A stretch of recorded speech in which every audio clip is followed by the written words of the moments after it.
সড়কের শৃঙ্খলা ফেরাতে আবারও সিগন্যাল বাতিতে ফিরছে রাজধানী ঢাকা। ট্রাফিক পুলিশের হিমশিম অবস্থার মধ্যে সড়ক ব্যবস্থাপনায় ৭০০ শিক্ষার্থীকে মাঠে নামানোর সিদ্ধান্ত নিয়েছে সরকার। এবার দেশীয় প্রযুক্তিতে তৈরি সিগন্যাল বাতি বসানো হচ্ছে তিলোত্তমা নগরীর ২২টি মোড়ে।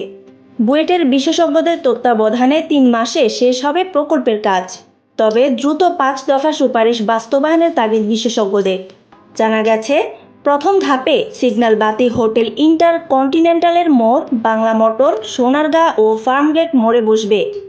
পরের ধাপে শিক্ষা ভবন সংলগ্ন সড়ক থেকে বিজয় সরণি, জাহাঙ্গীর গেট, মহাখালী, খিলক্ষেত, বিমানবন্দর হয়ে আবদুল্লাপুর মোড় পর্যন্ত স্থাপন করা হবে। স্বয়ংক্রিয়ভাবে কাজ করবে এসব বাতি। এ ব্যবস্থা চালু হলে সড়কে শৃঙ্খলার পাশাপাশি যানজট কমাতে ভূমিকা রাখবে বলছেন বিশেষজ্ঞরা। বুয়েট অধ্যাপক মোহাম্মদ হাদিউজ্জামান বলেন, এটার সুবিধাটা হচ্ছে যেহেতু পুরো উন্নয়নটা আমাদের হাতে ধরেই হবে, এটা সম্পর্কে জ্ঞানটা আমাদের থাকবে এবং ধীরে ধীরে আপগ্রেডেশন করার যে সুযোগ সেটাও থাকবে। এখন আমরা একদম বেসিক লেভেলে সিগন্যাল সিস্টেম ডেভেলপ করছি।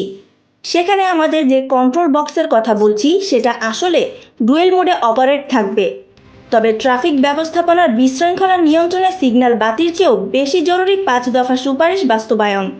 সুপারিশ করা ৫ দফাগুলো হলো: সড়ক থেকে অবৈধ যানবাহন উচ্ছেদ, পুলিশের কার্যক্রম আগের অবস্থায় ফেরানো, মোড়ের ৫০ থেকে ১০০ মিটারে অবৈধ পার্কিং ও যাত্রী ওঠানামা বন্ধ, প্রতিটি সিগন্যালে টাইমিং বাস্তবসম্মত এবং ভ্রাম্যমাণ ট্রাফিক পুলিশ থাকা। অধ্যাপক মোহাম্মদ হাদিউজ্জামান বলেন, একটা জিনিস আমাদের মাথায় রাখতে হবে, সেটা হলো সিগন্যালটা আমাদের কোনো প্যানাসিয়া না, এটা সব রোগের ঔষধ না। আমাদের সড়কের অনেক ধরনের রোগ হয়ে গেছে, সে কারণে শুধু সিগন্যাল দিয়ে সড়কে যানজট কমে যাবে এটা ভাবার সুযোগ নেই।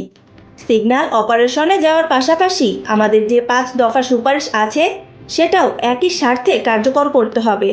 রাজধানীতে কর্মমুখী মানুষের সংখ্যা বাড়লেও বাড়েনি গণপরিবহন সুবিধা। বর্তমানে এর হাতে ১০% যাত্রীর চলাচল। গণপরিবহনে ৬০ থেকে ৭০% যাত্রীর সেবা নিশ্চিতের তাগিদ দিয়েছেন পরিবহন বিশেষজ্ঞরা। ডেস্ক রিপোর্ট, তরঙ্গ নিউজ।